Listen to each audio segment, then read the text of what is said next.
Hello दोस्तों, नमस्कार। एक बार फिर से स्वागत है आपके अपने यूट्यूब चैनल देव जी के ट्रिक्स में। तो दोस्तों, हमारे चैनल पर एलटी ग्रेड की कंप्लीट तैयारी चल रही है। अभी तक यहाँ पर आपने देखा कि आपको हिंदी के मॉडल पेपर आपको पूरे के पूरे 120 क्वेश्चन के साथ कराए गए। साथ में यहाँ पर पीवाई की क्वेश्चन और थ्योरी भी आपकी कराई गई। आज से आपकी स्टार्टिंग हो रही है जीके जीएस की, जो कि टॉप 30 क्वेश्चन आपके सिलेबस के अकॉर्डिंग होता है ना। और ये आपका जो पार्ट होता है ये कॉमन होता है और सबके लिए अनिवार्य है। आप चाहे एलटी ग्रेड हिंदी के आपके हों या आपके मैथ से हों या आप अदर किसी भी सब्जेक्ट से हैं, ये 30 क्वेश्चन आपके कॉमन होंगे। इसलिए आपकी ये 30 क्वेश्चन की सीरीज अब आपकी कंटिन्यू आपकी रहेगी और कंटिन्यू आपको बिल्कुल तैयारी करना है, क्योंकि यहाँ से आपके नंबर भी जुड़ना है। अगर आप अच्छे नंबर जोड़ेंगे यानी करेंगे, अच्छी तैयारी करेंगे, तो आपके ये नंबर जुड़ेंगे भी। इसलिए क्या है ना कि आपको बेहतर तरीके से तैयारी करना है, ठीक है ना। प्लेलिस्ट बना दिया है तो जहां पर आप लोग क्लासेस सभी आप लोग दे सकते हैं, ठीक है। चलिए स्टार्ट करते हैं। सेशन अच्छा लगे तो लाइक करिएगा, चैनल को सब्सक्राइब भी कर लीजिएगा। पहला क्वेश्चन आपकी स्क्रीन पर और आपसे कह रहा है कि फलों के मीठे स्वाद का कारण क्या है। फलों में जो मीठा स्वाद होता है इसका कारण क्या होता है। तो फलों में एक पाई जाती है शर्करा, और ये जो शर्करा होती है इसको फल शर्करा भी कहते हैं और इसी को फ्रक्टोस भी कहते हैं। यानी अगर हम बात कर लेते हैं तो सर आपका जो आंसर बनेगा वो डी हो जाएगा। इसे फ्रक्टोस कहते हैं या कभी कभी इसे बोलते हैं फल शर्करा भी कहा जाता है। यानी इस प्रकार की शर्करा फलों में ही आपको मिलेगी। यानी जो फ्रक्टोस होता है एक मोनोसैकेराइड होता है। याद रखिएगा कि जो फ्रक्टोस होता है वो कैसा होता है, तो आप कहेंगे सर ये जो आपका होता है मोनोसैकेराइड होता है। मोनो यहाँ पर देखा जाए तो मोनोसैकेराइड आपका होता है, याद रखना है। यानी यहाँ पर देखा जाए तो आपके जो सैकेराइड के अणु होते हैं वो आपके मोनो आपके होते हैं, ठीक है ना। तो ये ऑप्शन आपका डी हो गया। वहीं पर लैक्टोज शब्द जो आपको मिलेगा कभी भी वो दूध से बनी हुई जो भी आपके प्रोडक्ट होते हैं, यानी जो भी चीज़ें आपके उत्पाद होते हैं उसमें लैक्टोज आपका लगा होगा। यहाँ पर आगे बढ़ते हैं। क्वेश्चन आपसे अगला पूछा गया और आपसे कह रहा है कि आयोडीन की कमी से होता है। चलिए, आयोडीन की कमी से होता है यहाँ पर आपसे पूछा गया है। तो हमने कहा सर आयोडीन की कमी से क्या बनता है, तो यहाँ पर घेंघा रोग होता है। यानी ऑप्शन नंबर आपका सी हो जाएगा, घेंघा रोग होता है। और आपको बता दें कि शरीर में आयोडीन की कमी से जो थायराइड ग्रंथि होती है उसमें वृद्धि हो जाती है। यानी आपके गले में जो आपकी थायराइड होती है उसकी वृद्धि हो जाती है, यानी गला आपका फूल जाता है। और वहाँ पर देखा जाए तो आपको ये कमी होती है आयोडीन, इसी की कमी से घेंघा रोग होता है। और याद रखना है जिसके आपके थायराइड हो जाती है उसका शरीर भी बढ़ने लगता है, भारी होने लगता है और भी कई प्रकार की दिनचर्या में परिवर्तन भी आ जाता है। आइएगा नेक्स्ट क्वेश्चन में आते हैं। क्वेश्चन नंबर आपसे अगला पूछा गया है, निम्नलिखित में से कौन सा कार्बनिक अम्ल है जो अंगूर, इमली और केला में प्रचुर मात्रा में विद्यमान रहता है। यानी अगर हम बात कर लेते हैं सर जी, जो आपके अंगूर है, आपके इमली है, केला में है, इसमें एक विटामिन पाया जाता है और ये विटामिन जो होता है ना इसे बोलते हैं टार्टरिक अम्ल कहते हैं। हालांकि आपने अंगूर इमली हमेशा पढ़ा है, लेकिन आज के इस वीडियो में है ना आज ये आपको मिला कि केला में भी क्या होता है, यहाँ पर टार्टरिक अम्ल होता है, याद रखना है। टार्टरिक वही होता है जो बतासा वाले आजकल समय में है ना तुरंत घोलते और बनाते हैं और आप लोगों को पानी पिला देते हैं। यानी यहाँ पर वही टार्टरी होता है ना। तो याद रखना है कि यहाँ पर जो अंगूर है, इमली है, केला में क्या मिलेगा, टार्टरिक अम्ल आपका होता है, जो कि आपका आंसर हो जाएगा, डी नंबर हो जाएगा। नेक्स्ट क्वेश्चन आपसे दिया गया और आपसे कह रहा है कि निम्नलिखित में से कौन सा आनुवंशिक रोग नहीं है। कौन सा आनुवंशिक रोग नहीं है यहाँ पर आपसे पूछा गया है। तो सर जी 4 की अगर बात कर लेते हैं तो आप कहेंगे सर यहाँ पर देखा जाए तो रंजकहीनता है, हीमोफीलिया, वर्णांता है, ये जो आपके रोग हैं आनुवंशिक रोग होते हैं। यानी एक पीढ़ी से लेकर दूसरी पीढ़ी पे आपके जाते हैं।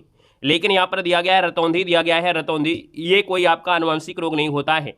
तो आपका जो आंसर हो जाएगा वो आपका क्या हो जाएगा, ए नंबर इसका राइट हो जाएगा। दोस्तों याद रखना है, ठीक है ना। आइएगा नेक्स्ट क्वेश्चन में आते हैं। क्वेश्चन नंबर आपसे अगला पूछा गया है कि निम्नलिखित में से कौन सा युग्म आपका सही सुमेलित नहीं है।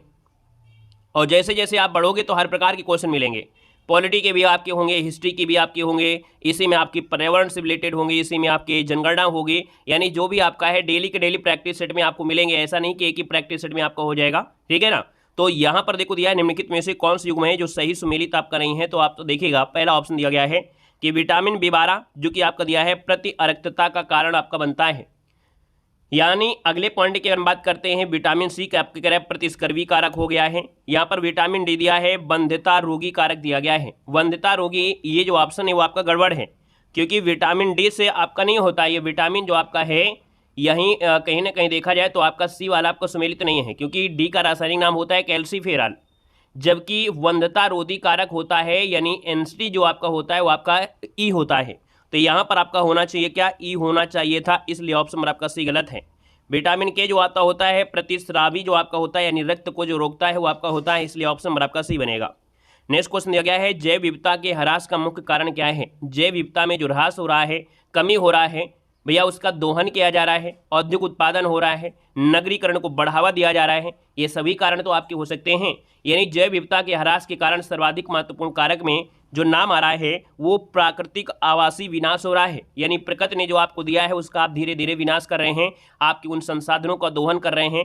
जब औद्योगिक उत्पादन बढ़ाएंगे तो नगरीकरण बढ़ेगा, और जब नगरीकरण बढ़ेगा तो जंगल कटेंगे, और जंगल जब कटेंगे तो आपकी जैव विविधता के क्या होगा, कमी आएगी, यानी ह्रास आएगा। यानी ऑप्शन आपका डी हो जाएगा। आइएगा, नेक्स्ट क्वेश्चन दिया गया है और आपसे कह रहा है कि जिस रूप में पौधे नाइट्रोजन प्राप्त करते हैं वो आपके क्या होते हैं।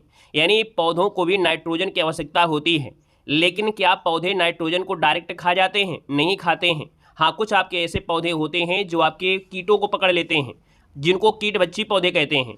तो कीटबच्ची जो आपके पौधे होते हैं उनकी प्रक्रिया क्या होती है, कीटों को अंदर अपना दबा लेते हैं। इसके बाद जब मरते हैं तो उनका जो आपका नाइट्रोजन होता है वो नाइट्रेट के रूप में उनके अंदर सोख जाता है, ठीक है ना। तो वहाँ से उनको नाइट्रोजन मिल जाता है, और ऐसे एरिया जहाँ पर नाइट्रोजन की कमी होती है ना, वहीं पर आपको कीटबच्ची पौधे आपको मिलेंगे। अब यहाँ पर कह रहा है सर पौधों को जो नाइट्रोजन प्राप्त होता है वो किस रूप में होता है, तो ये नाइट्रेट के रूप में होता है। याद रखना, नाइट्रोजन को नाइट्रोजन के रूप में ग्रहण नहीं करते हैं, ये नाइट्रोजन को क्या करते हैं, नाइट्रेट के रूप में परिवर्तित करके ये ग्रहण कर लेते हैं। ऑप्शन नंबर आपका बी इसका राइट हो जाएगा। साथ ही में अभी तक आप लोग हमारे ऐप से नहीं जुड़े हैं तो हमारे ऐप से जुड़ सकते हैं। देव जीके ट्रिक हमारा ऐप है, लिंक डिस्क्रिप्शन बॉक्स में है, जहाँ पर आपको बेस्ट तैयारी मात्र 99 रुपये में हो रही है, ठीक है ना। उसमें आपको देखिए हम जो आपको जीके पढ़ाएंगे वो भी क्लास नोट्स वहाँ पर आपको मिल जाएगी। लेकिन यहाँ पर हम बात कर लेते हैं कि सर जो आपके हिंदी साहित्य है, खास करके पूरा का पूरा टारगेट हिंदी साहित्य में है, जिसमें आदिकाल से ले आधुनिक काल आपका वो जो हिंदी पद्य साहित्य है। इसके बाद इसी में आपको हिंदी गद्य साहित्य यानी नाटक, एकांकी, उपन्यास, ये सब चीज़ इसे मिलेगा। पुरस्कार वगैरह जो है वो इसे मिलेगा। साथ में प्रिंटेड हाईलाइट नोट्स आपको क्या पढ़ना है क्या नहीं पढ़ना है वो भी आपको इसे मिलेगा।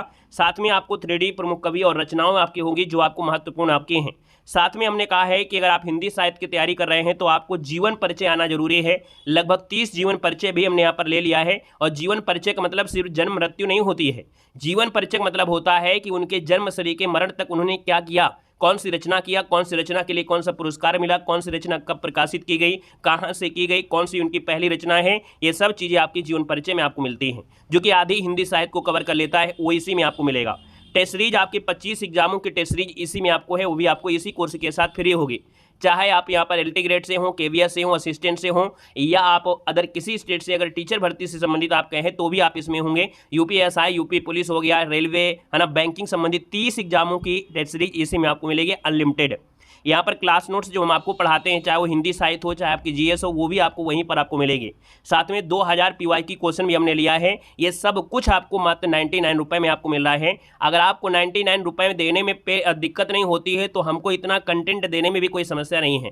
हम आपको इतना कंटेंट और नंबर 1 का कंटेंट दे रहे हैं मात्र 99 रुपये में। बाकी यूट्यूब में आपने खुद देख लिया होगा, जिनका आपने कोर्स भी लिया होगा, कोर्स में भी आपने देखा होगा कि बड़ी मोटी मोटी किताबें आपसे छप गई होंगी, आपकी कॉपी में नोट्स बन गए होंगे। लेकिन हमारे पास बिल्कुल शॉर्ट नोट्स में और वही क्वेश्चन एग्जाम में पूछे गए हैं, वही इसमें आपको मिलेंगे, है ना। तो आप लोग हमारे ऐप में जाइए, डेमो पीडीएफ भी आपकी है, डेमो पीडीएफ देखिए और 99 रुपये में हिंदी साहित्य वाला ही कोर्स परचेज करिएगा, ठीक है ना। चलिए स्टार्ट। तो यहाँ पर आपका हो गया क्वेश्चन। अगला क्वेश्चन दिया गया है, लंदन में आयोजित निम्नलिखित गोलमेज सम्मेलन में से किसमें गांधी जी उपस्थित हुए थे। चलिए बताना है। क्वेश्चन नंबर आपका काट दिया गया है। तो हमने कहा सर जी लंदन में 3 गोलमेज सम्मेलन हुए थे। कितने? 3 गोलमेज सम्मेलन हुए थे। और 3 गोलमेज सम्मेलन में सर जी दूसरा आपका गोलमेज सम्मेलन हुआ था, वो हुआ था कौन, आपके लंदन में वो भी हुआ था। और इसमें महात्मा गांधी ने कांग्रेस की तरफ से भाग लिया था। यानी यहाँ पर अगर बात करते हैं तो आप कहेंगे सर इसका जो आपका आंसर है वो आपका आंसर भी हो जाएगा, दूसरा गोलमेज सम्मेलन आपका है, इसमें भाग लिए थे। और दूसरा गोलमेज सम्मेलन जो हुआ था वो आपके 7 सितंबर से हुआ था। कब से हुआ था? 7 सितंबर से स्टार्ट हुआ था। और सर जी देखा जाए तो आपके 1 दिसंबर तक आपका चला था, 1 दिसंबर तक। और कब की बात है? 1931 की बात है, याद रखना है, ठीक है ना। आइएगा, यहाँ पर अगला क्वेश्चन दिया गया और आपसे कह रहा है कि अखिल भारतीय किसान सभा के संस्थापक अध्यक्ष इनमें से कौन थे। बहुत प्यारा सा क्वेश्चन है। अखिल भारतीय किसान सभा की स्थापना जो आपकी है वो किसने किया था और इसकी अध्यक्षता आपसे पूछा गया है, संस्थापक अध्यक्ष पूछा गया है। तो सर इसका आंसर आपका भी हो जाएगा स्वामी सहजानंद सरस्वती। स्थापना हुई थी आपके 1936 में, आपकी स्थापना की गई थी। राष्ट्रीय कांग्रेस के लखनऊ अधिवेशन में की गई थी, है ना। सहजानंद स्वामी जो आपके हैं ये अखिल भारतीय किसान सभा के संस्थापक अध्यक्ष थे। ऑप्शन नंबर आपका बनेगा बी नंबर। आएगा नेक्स्ट क्वेश्चन दिया गया और आपसे कह रहा है कि निम्नलिखित में से किसे भारत में स्थानीय स्वशासन का जनक माना जाता है। तो दोस्तों याद रखना, स्थानीय स्वशासन का जनक मानते हैं ये आपके लॉर्ड रिपन को मानते हैं। लॉर्ड रिपन, जिसको ऑप्शन नंबर आपका दिया है डी नंबर, इसका राइट हो जाएगा। आपको याद होगा सर जी 1882 में, है ना, 1882 में भारत में आधुनिक स्वशासन का प्रारंभ माना जाता है। रिपन को स्थानीय स्वशासन का पिता भी कहा जाता है, यानी ऑप्शन नंबर आपका बन जाएगा कौन सा, डी नंबर राइट हो जाएगा। नेक्स्ट क्वेश्चन देखो दिया गया है, निम्नलिखित में से कौन सा सही सुमेलित नहीं है। क्वेश्चन नंबर आपका 11 है और आपसे कह रहा है कौन सा सुमेलित नहीं है। तो पहला ऑप्शन दिया गया है मोतीलाल नेहरू, है ना, यानी मोतीलाल नेहरू ने यहाँ पर दिया गया है आपके नेहरू रिपोर्ट। MK गांधी ने चंपारण आंदोलन आपका है, SC बोस ने आपके फाड़ोल ब्लॉक की स्थापना किया। MA जिन्ना खिलाफत आंदोलन आपसे दे रहा है, तो खिलाफत आंदोलन करने का जो प्रारंभ किया था वो खिलाफत कमेटी में शौकत अली थे, मोहम्मद अली थे, अबुल कलाम आज़ाद थे, हकीम अहमद खां थे, है ना, हसरत मोहानी थे, डॉक्टर अंसारी शामिल थे, ये आपके थे। तो इसका मतलब आपका देखा जाए तो आपके M जिन्ना इसमें शामिल नहीं रहे हैं, तो आपका आंसर क्या हो जाएगा, डी नंबर इसका राइट हो जाएगा। दोस्तों याद रखना है ना। MA जिन्ना ने खिलाफत आंदोलन में महात्मा गांधी की भागीदारी की भर्त्सना किया था, ठीक है, और दूर रहे थे इस आंदोलन से।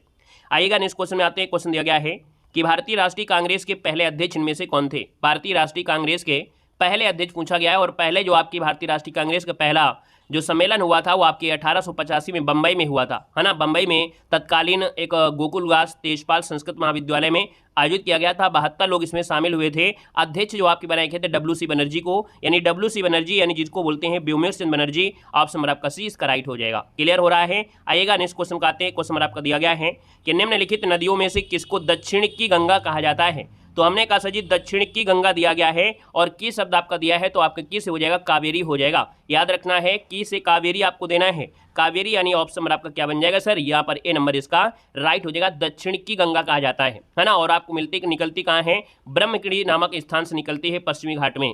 आइएगा नेक्स्ट क्वेश्चन में आते हैं। क्वेश्चन नंबर दिया गया है कि भारत में आधे से अधिक सोयाबीन का उत्पादन प्राप्त होता है। याद रखना है भारत में आधे से अधिक सोयाबीन का जो उत्पादन होता है वो आपके मध्य प्रदेश में होता है, इसलिए मध्य प्रदेश को सोया प्रदेश भी कहा जाता है। तो दोस्तों इसका जो आपका आंसर हो जाएगा वो आपका ए नंबर हो जाएगा, मध्य प्रदेश हो जाएगा। मध्य प्रदेश के बाद जुड़ा हुआ है इसका महाराष्ट्र, तो महाराष्ट्र इसका आपका सेकंड नंबर आपका हो जाता है। वहीं पर देखा जाए तो आपका जो राजस्थान है वो आपका इसके बाद तीसरे स्थान आपका आ जाता है। तो आपका आंसर क्या हो गया सर, ए नंबर हो गया। इसको सोया प्रदेश भी कहते हैं, मध्य प्रदेश जो आपका है। अगला क्वेश्चन आपका दिया गया है श्वेत क्रांति का संबंध किससे है। चलिए श्वेत क्रांति का संबंध किससे है, क्वेश्चन नंबर आपका 15 है और आपसे कह रहा है श्वेत क्रांति। श्वेत क्रांति यानी दूध उत्पादन से जुड़ा हुआ है। हमने कहा सर श्वेत क्रांति दूध उत्पादन से है, और यहाँ पर देखा जाए तो वर्गीज कुरियन, है ना, वर्गीज कुरियन का इसका जनक मानते हैं, जिन्हें भारत का दूधवाला के नाम से जानते हैं। यहाँ पर देखा जाए सर जी आपका दिया गया है जैसे आपका रजत क्रांति, है ना, जो कि अंडा उत्पादन से जुड़ा हुआ है ना, पोल्ट्री उत्पादन से जुड़ा हुआ है। नीली क्रांति का संबंध आपके किससे है, मत्स्य पालन से है। ये सभी क्वेश्चन आपके बनते हैं। यहाँ पर अगला क्वेश्चन देखो दिया गया है निम्नलिखित में से कौन सी बायोडीजल की फसल है। जैसे जैसे आप बढ़ेंगे लेवल आपको बढ़ता जाएगा। जिस प्रकार से हमने आपको हिंदी साहित्य में आपको लेवल का आपको स्टेप बाय स्टेप आपको बढ़ाया है, वैसे आपको GS में भी आपको लेवल बढ़ता जाएगा, ठीक है ना। अभी आपको थोड़ा सरल मिलेगा, फिर कठिन मिलेगा। अगर पहले ही दिन हम आपको कठिन दे देंगे तो आपको GS में पढ़ने में मन नहीं लगेगा। इसलिए हम यहाँ पर लेवल और 2018 के पेपर को देखते हुए यहाँ पर आगे बढ़ते चले जाएंगे, ठीक है ना। तो देखो हमने कहा सर बायोडीजल की फसल जो आपकी है कौन सी है, यहाँ पर जिसको बोलते हैं जेट्रोफा बोलते हैं, जेट्रोफा बोलते हैं। यानी जो ऑप्शन नंबर आपका दिया है सी नंबर है कि जेट्रोफा ये बायोडीजल की फसल है। जेट्रोफा क्या है, ये पुष्पी पादपों की प्रजाति होती है, सूखे और विनाशकारी कीटों के प्रति प्रतिरोधक भी होते हैं। तो आपका जो आंसर दिया है वो आपका आंसर क्या हो जाएगा सर, सी नंबर हो जाएगा। और जेट्रोफा के तेल को डीजल इंजनों में प्रयोग किया जाता है, बायोडीजल में परिवर्तित कर दिया जाता है। आइएगा नेक्स्ट क्वेश्चन दिया गया है चिपको आंदोलन संबंधित है। तो सर जी जो आपका चिपको आंदोलन है ये संबंधित आपकी किससे है, तो आपको याद होगा कि चिपको आंदोलन मतलब है कि पेड़ों की जब कटाई हो रही थी तो आपकी कुछ महिलाएं पेड़ों से, है ना, लिपट जा रही थी और कह रहे पेड़ों को काटने से मना कर रही थी। तो ये आपका चिपको आंदोलन कहलाया। यानी यहाँ पर देखा जाए तो आप कहेंगे सर इसका आंसर आपका बन जाएगा कौन सा, ये नंबर है पादप संरक्षण, यानी पौधों की कटाई को रोकने के लिए किया गया था। 70 के दशक का यही आंदोलन पादप संरक्षण का मिसाल बनकर तैयार हुआ था। ऑप्शन नंबर आपका फर्स्ट हो जाएगा। नेक्स्ट क्वेश्चन देखो दिया गया है, आपसे कह रहा है वन्य जीव सुरक्षा अधिनियम पारित किया गया था, किस वर्ष पारित किया गया था। वन्य जीव संरक्षण सुरक्षा अधिनियम ये जीवों की सुरक्षा के लिए है, यानी जीवों की सुरक्षा से संबंधित है। भारतीय संसद ने 1972 में इसमें पारित किया था। आपका जो आंसर हो जाएगा सर 1972 आपका आंसर है, राइट हो जाएगा। नेक्स्ट क्वेश्चन देखो दिया गया और आपसे कह रहा है कि अंतर्राष्ट्रीय ओजोन दिवस मनाते हैं। तो अंतर्राष्ट्रीय ओजोन दिवस मनाते हैं, आपको याद होगा 1994 में संयुक्त राष्ट्र महासभा ने 16 सितंबर के दिन अंतर्राष्ट्रीय ओजोन परत संरक्षण दिवस के रूप में मनाने की घोषणा किया था। तो आप कहेंगे सर यहाँ पर जो आपका आंसर आ गया है वो राइट आंसर क्या हो जाएगा, यहाँ पर राइट आंसर 19 नंबर का ऑप्शन हो जाएगा 16 सितंबर हो जाएगा। मनाने की घोषणा 94 से की गई, लेकिन ये 1987 में है ना 16 सितंबर को मॉन्ट्रियल प्रोटोकॉल पर हस्ताक्षर किए गए थे। यानी 1987 पर मॉन्ट्रियल प्रोटोकॉल पर हस्ताक्षर किए गए थे इसी दिन, कौन, 14 सितंबर को। लेकिन ये जो आपका 16 सितंबर को मनाए जाने के लिए घोषणा आपकी की गई थी वो 1994 को की गई थी। दोनों बात को याद रखना है। आइएगा नेक्स्ट क्वेश्चन आते हैं। क्वेश्चन नंबर आपका दिया गया है, निम्नलिखित ऊर्जा स्रोतों में से कौन सा पर्यावरण को स्वच्छ रखने के लिए सर्वोत्तम माना जाता है। तो पर्यावरण को स्वच्छ रखने में पेट्रोलियम है, वन उत्पादन है, नाभिकीय विखंडन है और सौर सेल है। तो आप कहेंगे सर सौर सेल यानी जो आपका जैसे सौर सेल हो गया, सौर बैटरी हो गया, ये फोटोवोल्टिक प्रभाव के द्वारा सूर्य प्रकाश की अन्य स्रोतों से ऊर्जा प्राप्त करते हैं, है ना। तो इसमें भैया किसी प्रकार का पर्यावरण तो प्रदूषण होता नहीं है ना। तो आपका आंसर हो जाएगा डी नंबर। नेक्स्ट क्वेश्चन दिया गया है कि निम्नलिखित में से कहाँ पर सदाबहार वन पाए जाते हैं। तो दोस्तों याद रखना है, हमने कहा सदाबहार वन वही मिलेंगे जहां पर बारिश जो होती है 150 सेंटीमीटर से 250 सेंटीमीटर से अधिक हो सकती है, इससे कम नहीं होगी। और ऐसे एरिया जो आपके भारत में हैं वो आपके दो एरिया आपको देखने को मिलते हैं। वो एरिया आपके कौन कौन से हैं, तो देखो यहाँ पर हम आपको बना देते हैं आपका दक्षिण भारत का ये क्या है, मैप है। यानी यहाँ पर देखा जाए तो आपका ये जो पश्चिमी घाट है, पश्चिमी घाट में जो आपका केरल है ना, मालाबार तट है, यहाँ पर बारिश ठीक ठाक हो जाती है, 200 सेंटीमीटर से प्लस हो जाती है।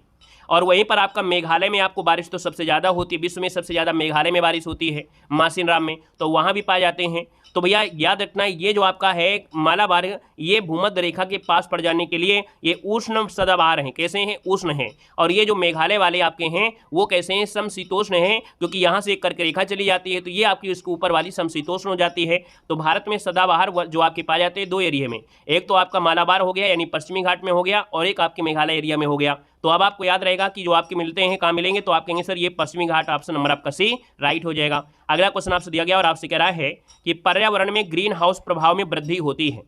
यहाँ पर देखा जाए तो आपका आंसर आपका हो जाएगा ग्रीन हाउस में वृद्धि होती है कब, जब कार्बन डाइऑक्साइड का प्रभाव बढ़ता है, यानी कार्बन डाइऑक्साइड बढ़ती है, कार्बन डाइऑक्साइड होता है, उसकी वजह से ही ग्रीन हाउस गैसें होती हैं जो ताप के और रक्त विकिरण को क्या करती हैं, अवशोषित कर लेती हैं।